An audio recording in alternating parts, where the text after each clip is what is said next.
Now, let's take slightly more complex case when we have a 3-day event problem. Now, we are now going to predict the sequence of the weather given the sequence of the temperature reading in these 3 days from Monday to Wednesday is equal to warm, cold, warm. Okay, and then we want to estimate the sequence of the weather.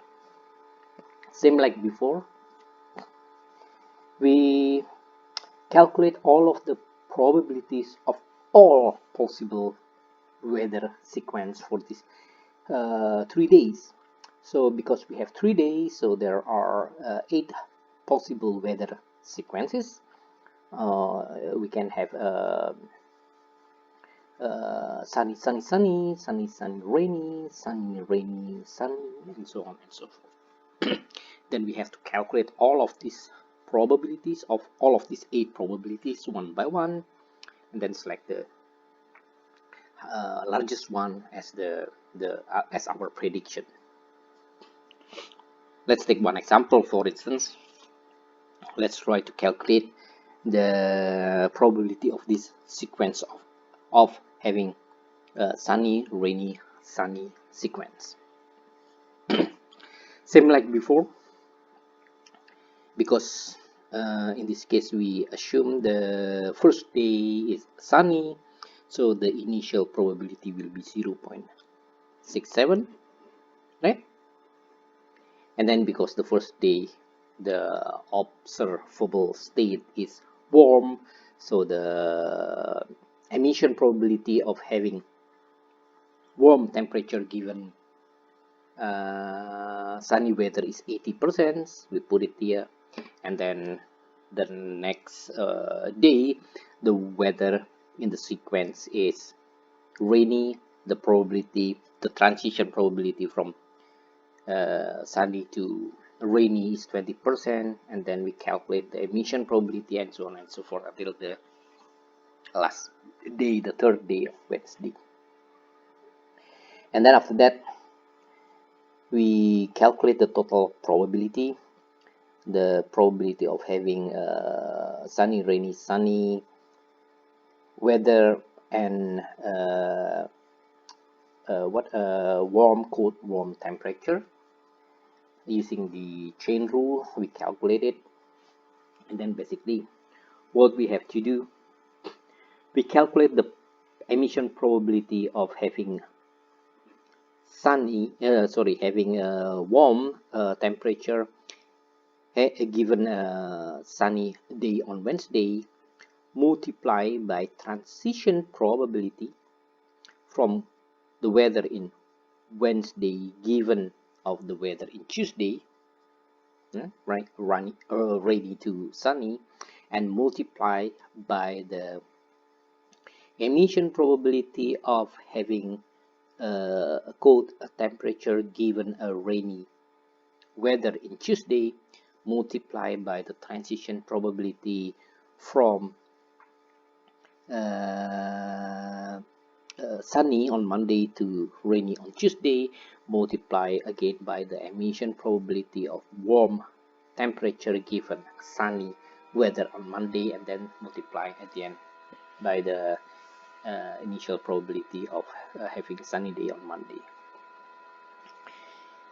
If the observable state I indicated as X here, so we have X Monday, which is warm, X2, X Tuesday is cold, X Wednesday, X3 is warm, and then Z indicates the hidden states. So Z1 is sunny, Z2 is rainy, Z3 is sunny again. Mathematically, then I can formulate this equation into this one. The probability of having Z from day 1 to day K, of course K in here is 3, and having the observable state X from day 1 to day 3, K is 3, is equal to the probability of x on the day 3, x3, given of z3 multiplied by the probability of zk, z3 given z2 multiplied by, and so on and so forth. So mathematically, these probability can be written as you can see in this last line of this slide. Let me rewrite it again. So this is exactly the same formula that we just discussed in the previous slide. So the probability of having the hidden state sequence from day 1 to day 3, again case 3 here, and at the same time the observable state from day 1 to day 3 is equal to this. Now if you take a look at this carefully, the first two terms is the probability of x3 given of z3 multiplied by the probability of z3 given z2, and then multiply by, look at this pattern, x2 given z2 times probability of z2 given that z1 times probability of x1 given z1 times the initial probability. If you look at this carefully, the last four terms here basically is the probability of z2 and z1 to z2 and x1 to x2 occurring at the same time. So these terms, the one that I indicate in red box here, basically is the probability of this sequence from Monday to Tuesday with a weather of sunny and rainy in these two consecutive days happening in these 2 days, Monday and Tuesday, in the first 2 days. Okay, so again, then if you look at this equation, the first two term basically is just the add-on to the probability of the first 2 days. In such, if you calculate this, you will have the probability of the 3-day event. If you look carefully again on the last two terms, the one that I indicated with a blue rectangle here, basically this is the probability of the first day event, the probability of this part only. So what do we see here? The total probability of this 3-day event is equal to this probability multiplied by this probability, where the first 2-day event probability basically is just this probability multiplied by the first day probability event. So what I want to say here, we can really see that there is a recursive calculation here. If we know the probability of the first day, we can calculate the second day using the knowledge of the probability of the first day. When you want to calculate the 3-day event probability, you can use the knowledge of the first 2-day event probability multiplied by the probability on the 3rd day, and then you get the 3rd day event probability, and so on and so forth. Right? So there is a recursive calculation in here. Okay, and then in short, then again I can rewrite this equation. The probability of this 3-day event will be equal to the probability, the emission probability for x3 given z3 multiplied by the transition probability of Z3 given Z2 multiplied by the joint probability of the first 2-day event. Okay, it's recursive here. Now we can now extend the case to a more complex problem. Remember, when we have 2-day event problem, we only have 4 probabilities to be computed. When we have 3-day event, we have 8. Obviously, if there are 4, we will have 16. So the complexity of the problem is increasing exponentially. Yeah, if we have 6-day event, of course we will have 2 power of 6 probability values to be evaluated. It will become more tedious to calculate it. So how to solve? We cannot calculate 2 power of 6 one by one by hand with computer, probably yes, but in a more complex problem you might not have only 6-day event, but you might have 100 or 1000 events, 1000-day event. So this can be solved using what we call as Viterbi algorithm. So Viterbi algorithm is recursive calculation to estimate the state sequence in a discrete manner. Okay, so in a way, then this Viterbi algorithm is like dynamic programming. So how to do that? Let's say here now we have 6 observable states from Monday to Saturday, x1, x2, x3, x4, x5, x6. So x1 is warm temperature, x2 is warm temperature, x3 is cold temperature, and so on and so forth. And then we have hidden state z1 to z6, sunny, sunny, rainy, rainy, sunny, sunny. Okay.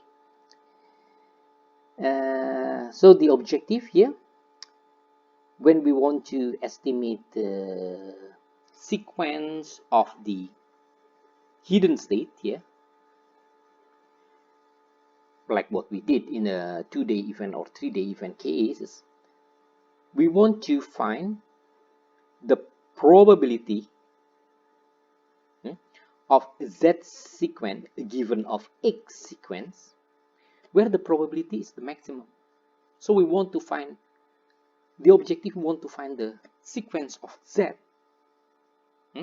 sequence of z from z1 to z6 in such the probability of this sequence given this sequence, because we know this sequence, this is the observable state, we want to find that probability to be the maximum. So we want to maximize this probability value, right? Z sequence, the sequence of Z can be anything in here because we have 6-day event, so we have to select among 2 power of 6 possible combination. Okay, and then we want to find the best one that will give a maximum probability of p z given x. Okay, so this is what Viterbi is doing to find the maximum probability of z sequence given the noun x sequence. Owing to the examples that we did before for 2-day event or 3-day event cases, it's not possible to calculate it one by one. If we have even starting from 6-day event cases, already almost impossible to calculate all of the probabilities one by one from the combination of the weather there. So what Viterbi does, this algorithm calculating the highest probability in a recursive way. So we don't have to calculate all of the possible combination one by one, but we calculate it in a recursive way. But this is the nice trick of what Federer is doing to find the maximum probability. Remember that our objective here in our hidden Markov problem, we want to find Z sequence in such the probability of this Z sequence given of noun X sequence is maximum. So we want to find the sequence of the weather where the probability of this weather sequence given the noun temperature sequence is maximum. And then this is what Federer is doing. Federer says that when the probability of Z given X is maximum, it will give the same Z for the maximum probability of Z combined X. Okay, so this is really a nice trick. So we will have Z which will give this value maximum, where the probability of Z given X is maximum. This will get the same Z if we have a maximum probability of the combined Z and X, when Z and X are occurring at the same time. Actually, this is pretty intuitive.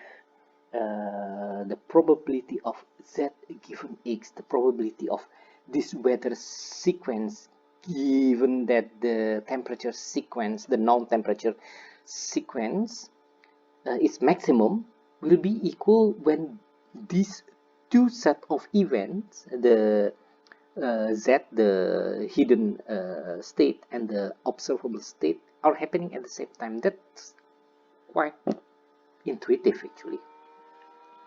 But this will simplify our calculation. So because these two will give the same Z, maximizing these two probabilities will give the same Z.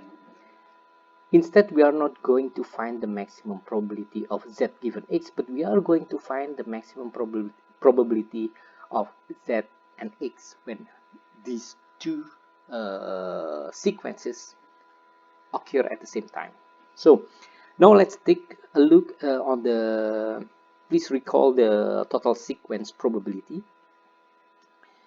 Probability of Z sequence and X sequence occurring at the same time will be equal to the probability of X k given Zk times probability of Zk given of Zk minus 1 times this, where in the previous slide we discussed that this basically is the probability of k minus 1 from 1 to k minus 1 sequence. So when we were discussing about 3-day event case, this basically is the probability of the first 2-day event case, right?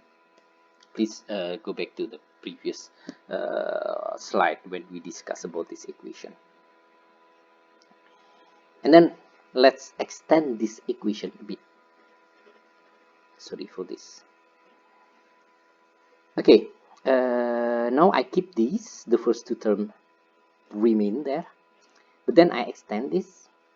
So I take the 2 from the day 1 to the previous 2 days, and then so if this is, let's say in the previous example, if k refers to Wednesday, then k minus 1 refers to Tuesday, and this will be the Monday one, right? So if this is 3, this is 2, this is 1, and then I just split this into these two forms. What does it mean? This can happen recursively. So if I have k equal to 6, I can split it into the first two terms refer to the day 6. The second two terms refer to the day 5. The third two terms refer to the day 4, and so on and so forth, until the last term refers to the day 1. Okay, I can do it recursively. So this is pretty obvious, pretty intuitive. We when we want to calculate this probability, we can split it into recursive equation, right? From day 6, if k is 6, from day 6 they multiply by that term in day 5, day 4, day 3, day 2, until day 1. Okay, and then mathematically I can generalize it into something like this. The probability of the hidden event, the first k hidden event, let's say if we have a 6-day event, so the weather sequence from day 1 to day 6 occurring at the same time with the event of the temperature from day 1 to day 6 will be equal to the probability of the temperature of day 6 given the weather at day 6 multiplied by the transition probability from day 5 to day 6, right?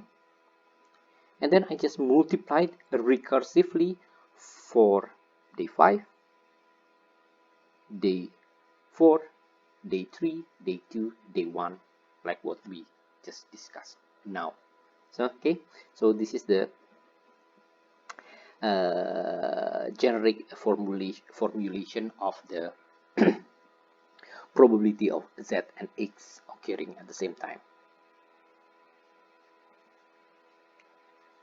Okay, now I will put this equation a bit higher to make it nicer to see. And then what next? Viterbi has another smart trick actually. This is what he says. He or she, I don't know. This is what Viterbi says. If I have a semi definite positive function fa, and I have another function g, which is also semi-definite positive, for all parameters a and b on these two functions, then the maximum of these two functions, when we multiply these two functions, maximum of f times g will be equal to maximum of f times maximum g. Wow, what does it mean? This trick actually helps us a lot in solving this Viterbi algorithm. So let's take a look again here. Basically, we want to maximize this, and then if you look at this equation, all of them are multiplication. We want to maximize this equation, right? We want to maximize an equation that contains all multiplication. This trick of Viterbi says you don't have to calculate all of the multiplication and then find the maximum at the same time. But instead, using this trick, Viterbi says you just find the maximum partially and then multiply it with the partially. Let's say here, you just find the maximum of this part only. First, you have to find the maximum of this part only, and then multiply it with the remaining part, and then again find the maximum of it. So there is the how this trick from Viterbi helps us in solving this problem. Again, let me stress it once more. If you want to find, this is what Viterbi said, not I say that. If you want to find the maximum of this function, What you have to do, you just have to find the maximum of this function and then multiply with this function, and then after that you can find the maximum of both of them, and then that will be the maximum of the entire thing. Okay, so taking the analogy of that to what is mentioned by Viterbi here, finding the maximum of this function is equal to finding the maximum of fa times the maximum of the second function. That is Viterbi trick. So how this will help us in solving our hidden Markov problem. Okay, so exactly this is what we just say. When we want to find the maximum of this, which is maximum of this, what we have to do, we just have to find the maximum of this times the maximum of this. Voila. Okay, now let's get back to our original problem when we want to estimate the hidden sequence of this 6-day event. So I have the value of this observable state from Monday to Saturday in terms of temperature. So it's warm, warm, cold, cold, cold, warm. I want to estimate the sequence of the weather on these 6 days from Monday to Saturday. But of course, I cannot do it in a conventional way by just calculating the probability of all of the possible sequence, because I will have 2 power of 6 possible combination here. So what I'm going to do, I will use Viterbi algorithm, where the maximum probability is calculated in recursive manner. So what I'm going to do, first I have to start with a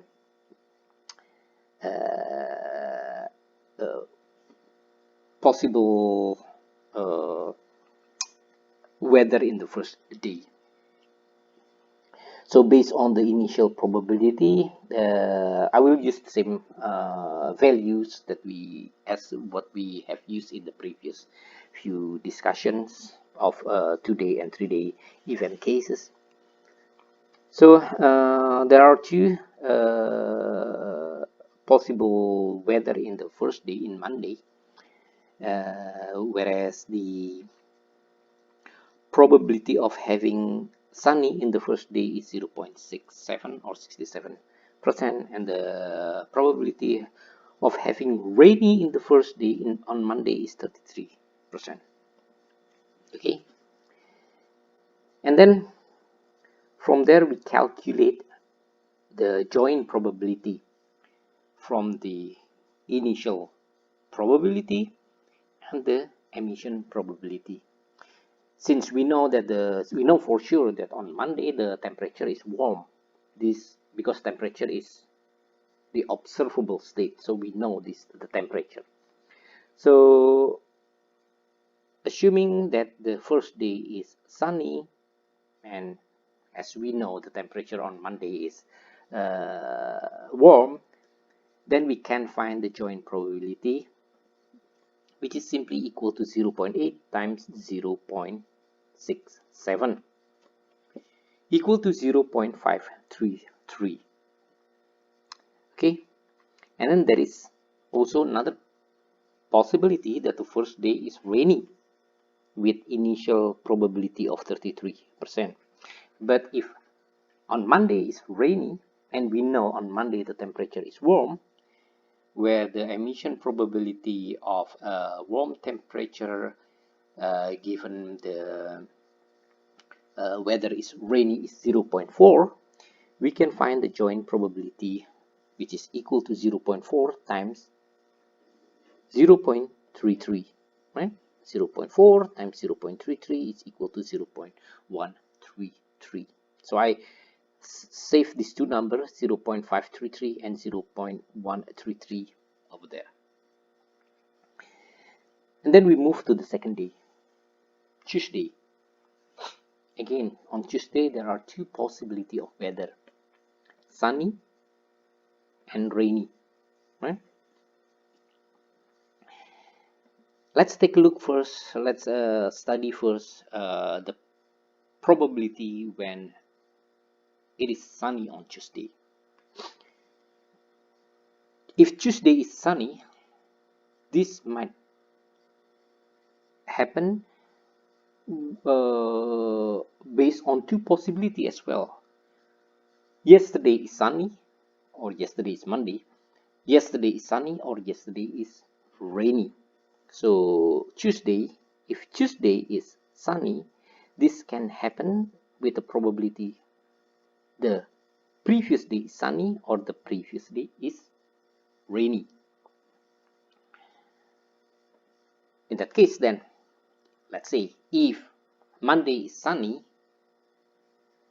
given that Tuesday is sunny, the probability, this transition probability is 0.8. We can also find the emission probability of that day, of Tuesday. The probability of having warm temperature given the weather is sunny is 0.8.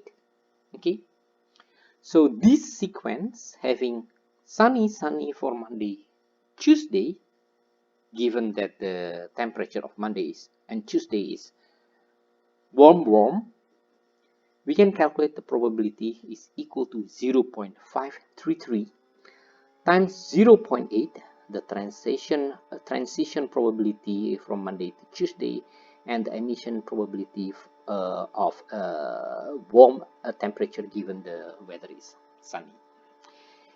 It is equal to 0.341. But there is also a possibility that Tuesday is sunny given that Monday is rainy. So there is a possible scenario of these.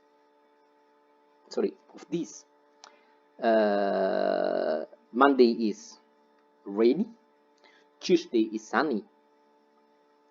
And this probability will happen. The joint probability will be equal to 0.133 times 0.4 times 0.8, which is equal to 0.046. So Tuesday is sunny might happen when Monday is also sunny or Monday is rainy. But the probability of having sunny on Monday and Tuesday is equal to 0.341, while the probability of having sunny is 0.046. So no matter what the weather on Monday is, when Tuesday is sunny, the probability is equal to the highest value, 0.341. So I will put it here. So no matter what the weather on Monday, the probability of having Tuesday sunny with these scenarios is equal to 0.341. We don't have to bother if Monday is rainy, because the probability is low compared to having sunny on Monday and Tuesday. Okay, but that's not all, because there is also a possibility that Tuesday is rainy, right? If Tuesday is rainy, where on Tuesday the temperature is warm, this rainy Tuesday might happen because the previous day is sunny, or because the previous day is also rainy. Let's take the first case, when this rainy Tuesday happens because Monday is sunny. So if Monday is sunny and Tuesday is rainy, the probability of these sequence to occur will be equal to 0.533 times 0.2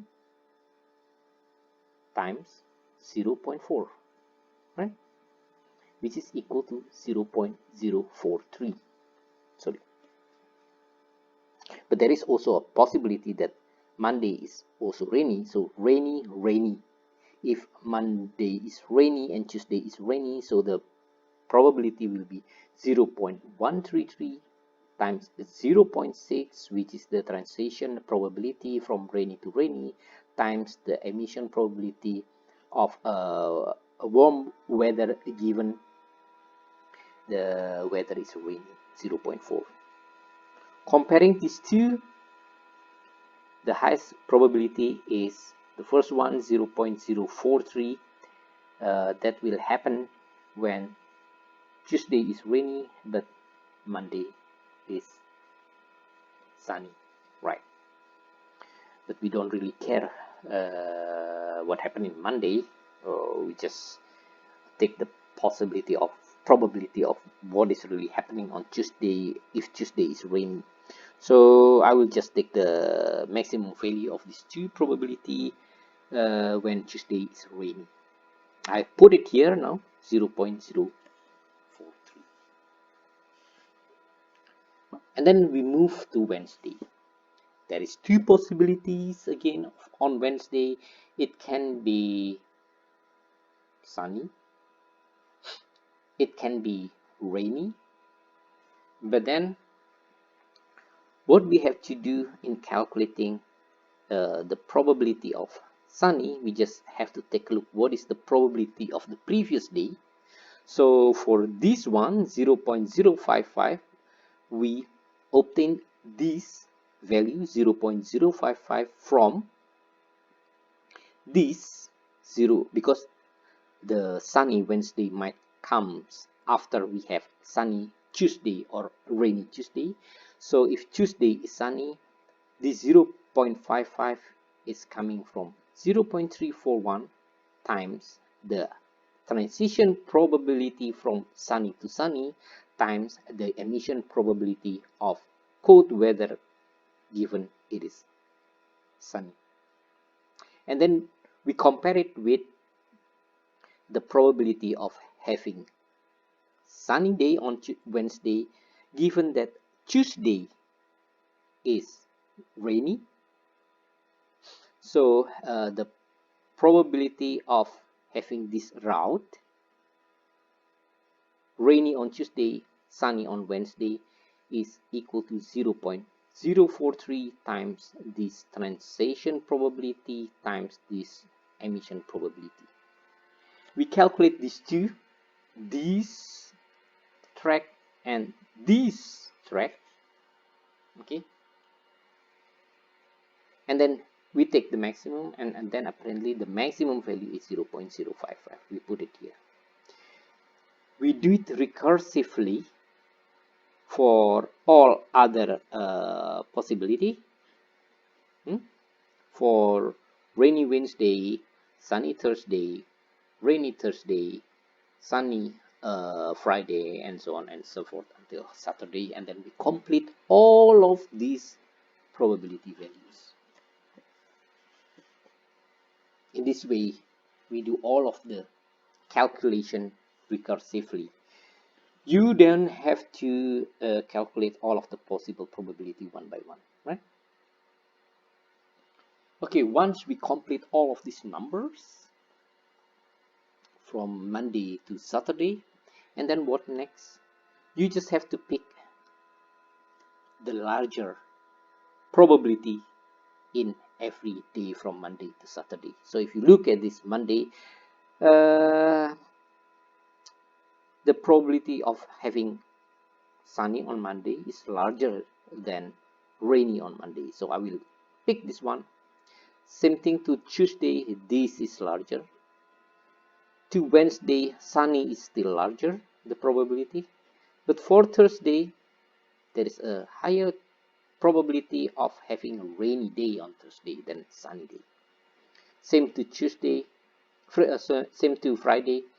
the probability of rainy is higher, but for Saturday the probability of having sunny again is higher. So in here we just pick the sequence with larger probability, and then from there our conclusion is that the sequence of the weather from Monday to Saturday will be sunny, sunny, sunny, rainy, rainy, sunny. Okay, that is the example on how we use hidden Markov to estimate an hidden sequence based on observable sequence. So in this session we discussed two